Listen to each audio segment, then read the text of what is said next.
Healthy youth, digestive and circulatory system.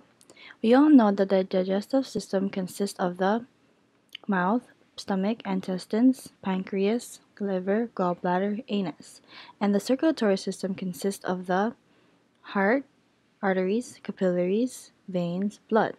It is important that we maintain a healthy digestive and circulatory system because they are made of major components of our body. Ways we can maintain a healthy digestive and circulatory system is by number 1, not smoking.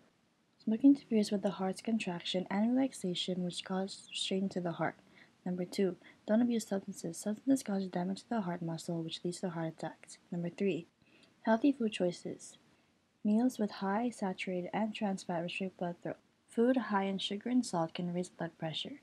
4, do physical activity. When you do minimal amount of physical activity, you reduce blood flow to the body. If we mistreat our circulatory and digestive system, there will be a greater chance of health complications.